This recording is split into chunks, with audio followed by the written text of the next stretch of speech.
Proste som mal šťastie.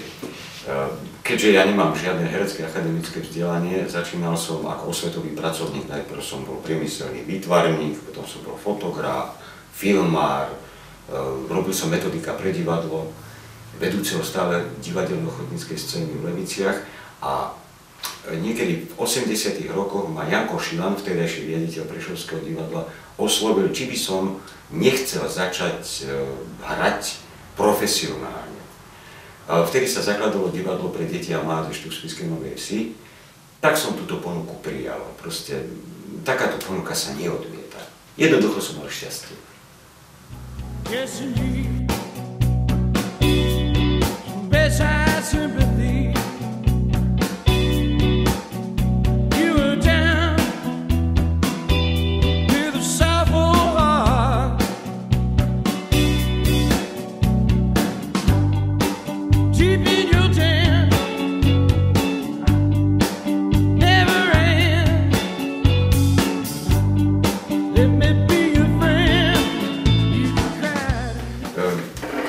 Ten základný rozdiel medzi herectvom divadelným a filmovým je v sústredení. Je to vo vnútornom napätí, ktoré musí každý herec na tom javisku odovzdávať.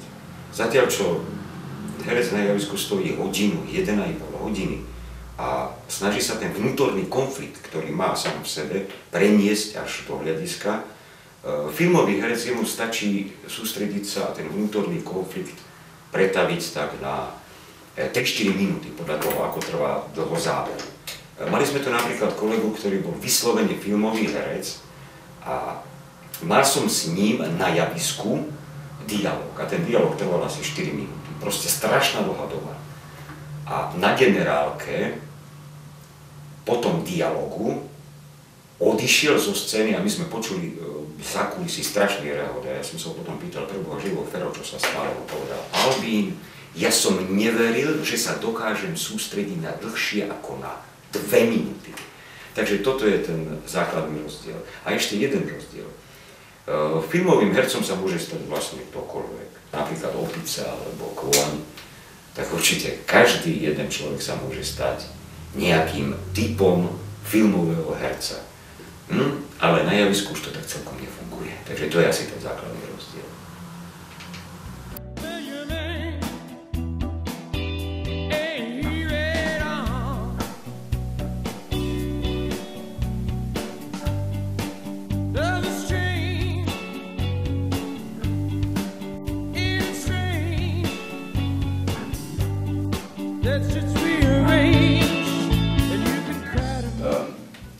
Najzaujímavejší moment sústredenia sa na javisku som zažil na festivale, kde ma pozvali ako hostia. A ja som ani nemal tušenie, že chystajú pre mňa nejaké prekvapenie. Na javisku bola pripravená scéna do emigrantov, rožkových emigrantov. Ja som ich hral tu v tomto Spišskom divadle a môj kolega, budúci kolega Pepo Cibula, hral v tlmačoch emigrantov.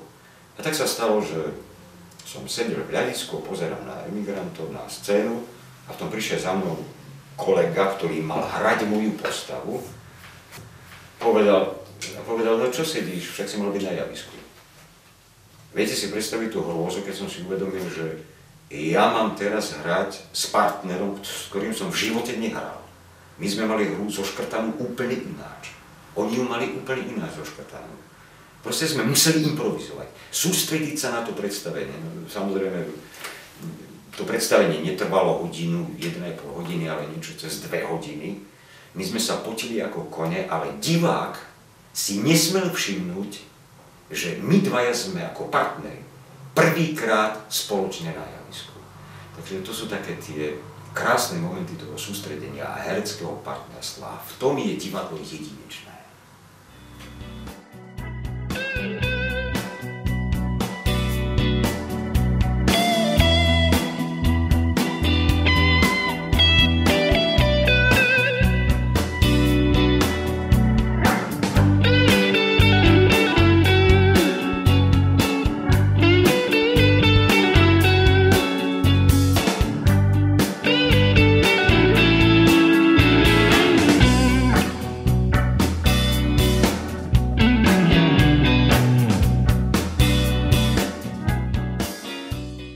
Herectvo je niečo, čo by sa dalo prirovnať k droge.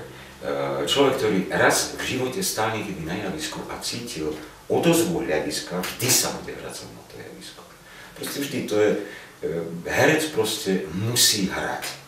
A v tom je to podstatné. A navyše je to krásne povolanie, pretože človek hrá postavy v každej inscenácii inú. Proste musí sa dôkladne pripravovať, musí prežívať tie postavy. Takže je to aj istým spôsobom štúdium. Je to otázka psychológie, otázka dovzdelávania sa každého jedného herca. A preto je to povolanie veľmi krásne.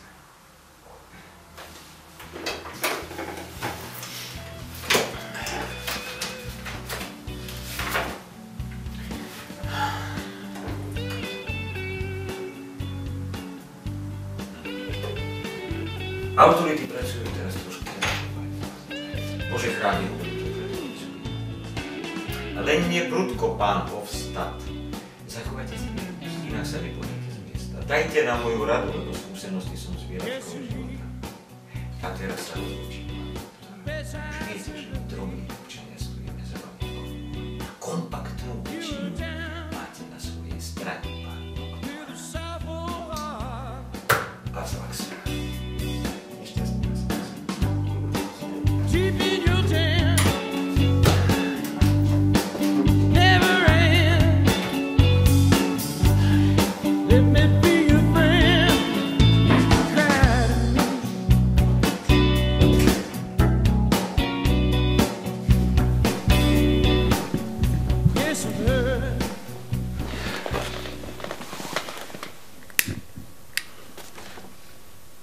To je veľmi ťažká otázka, na ňu sa veľmi ťažko odpovedá, lebo to ako keby ste sa matky opýtali, ktoré zo svojich detí má najradšej. Samozrejme, herec musí pristupovať ku každej postave tak, že ju má rád, ináč nie je presvedčivý, ináč nie je dobrý. Samozrejme, boli niektoré inscenácie, ktoré sme neradi hrali, ale to bolo v čase, v dobe, keď sme ich museli hrať jednoducho. Boli to predstavenia, ktoré boli nariadené, by som povedal, zhora, pretože niesli istú komunistickú tému a tak ďalej. No ale o tých by som veľmi nerad hovoril. Najlepšie sa mi hrali inscenácie, kde divák po celý čas s nami niesol to vnútorné napätie, ktoré sme my dostávali smerom do hľadiska a cítili sme tú interakciu. Toto sú naozaj najkrajšie momenty, pre ktoré sa herec stáva hercom.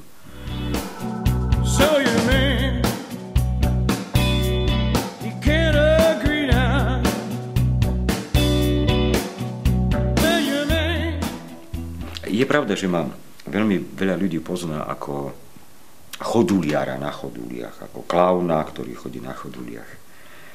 Dokonca ma pozná viacej ľudí z ulice ako klauna, ako herca v Kamennom divadle. To je samozrejme, pretože do divadla chodí o mnoho menej ľudí ako po ulici. Tieto vystúpenia, klaunské vystúpenia sú samozrejme cielené viac menej pre deti. A deti sú najvďačnejším divákom. Dieťa totiž neodpustí hercovi nič. Musí byť herec absolútne úprimný, ináč mu to dieťa neuverí. Samozrejme sú s tým spojené všelijaké historky. Napríklad, raz sa mi stalo, že bol som vo Vysokých Tatrách na Štrbskom plese robiť v hoteli Helios zábavu pre deti, ktoré prichádzali na liečenie. A tieto deti, aby nemali stres, že sa lúčia so svojimi rodičmi, tak sa viazali na mňa ako na klauna, aby zabudli na to, že vôbec teraz budú nejakých 4-5 týždňov bez tých rodičov. No ale stalo sa mi, že som prišiel o nejakú hodinku skôr, dal som si kávu na recepcii a oznámili mi, ešte máš čas. Tak som si povedal, tak sa prejdem na tých chodúliach okolo Štrbského plesa. To je presne taká hodinka pomalej chôdze. Stretával som turistov, ktorí sa so mnou chceli fotiť, postávali sme, rozprávali sme. No ale káva urobila svoje, tak som potreboval rýchlo odskočiť niekde na malú stranu. Tak som si vyhliadol taký úsek cesty, kde boli kríky, boli kroviny. A počkal som si, kým diváci zašli na jednu stranu, teda diváci, turisti na jednu stranu, na druhú stranu. Ja som zašiel za tie kríky a tí, ktorí poznajú chodule, vedia, že proste stále treba prešľapávať, aby človek nespadol. No tak ja som zašiel za tie kríky. Zle som to ale odhadol. Tie kríky boli asi tak do výšky prs. A len čo som to začal za tými kríkmi robiť, spoza zákruty vyšli decká a začali mi kývať. Tak si predstavte, že som prešľapával na mieste, jednou rukou som kýval na malé detičky, snažil som sa robiť tú malú potrebu. Proste, keď tie detičky zašli, ja som za tým krovím musel zostať ešte ďalšie 2 hodinky, aby som trošku obschol.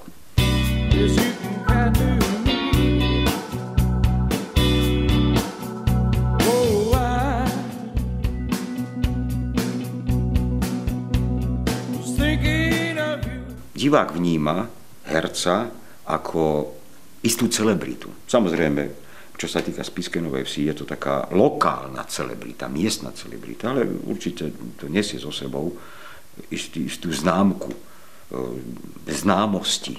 Som verejný činiteľ, vystupujem verejne, človek si na to musí zvyknúť, že to tak je. A preto sa často stáva, že stretávam na ulici ľudí, ktorí ma videli na javisku a poznajú ma z videnia a tvária sa, že dobrý deň, a sú to celkom cudzí ľudia a je to milé, keď ma poznávajú. Naposledy sa mi stalo, keď som šiel asi hodinu po predstavení po ulici, išli mi naproti mne 2 také dievčatká a jedna z nich tak zapichla do mňa oči, usmiala sa a už som si pomyslel, bola si na predstavení, videla si ma. A keď prechádzali okolo mňa, tak drgla do tej druhej a vraví jej, počúvaj, všimla si, to je ten starý kokot, čo hral. Takže ďakujem vám veľmi pekne, diváci. Milujeme vás. Dúfam, že vy milujete, že vy máte radi aj nás.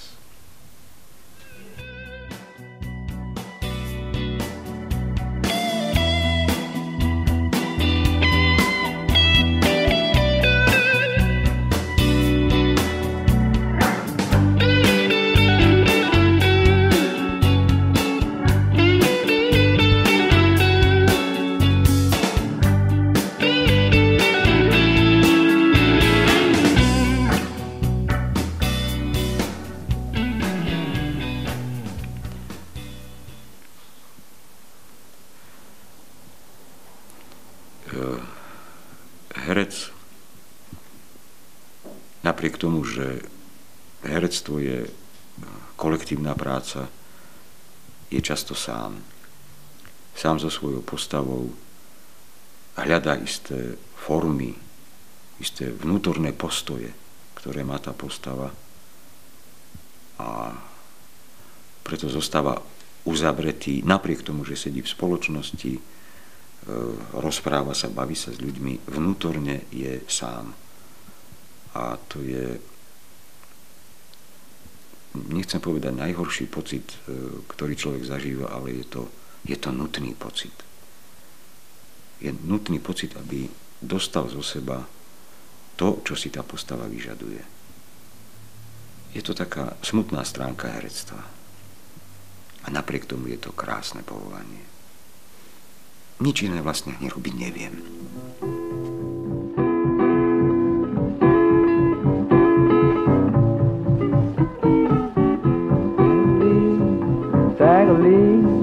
Staggerly, oh staggerly, oh staggerly, and the kids so staggerly, staggerly, what was a man. Stagger Lee, he was a man, and I killed through Stagger Lee. Stagger Lee, Stagger Lee, Stagger Lee, oh Stagger.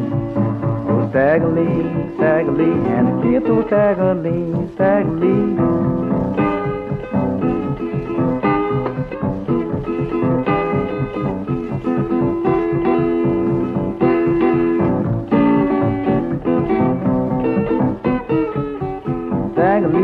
Stagger Lee was a man, oh Stagger Lee was a bad man. Stagger Lee.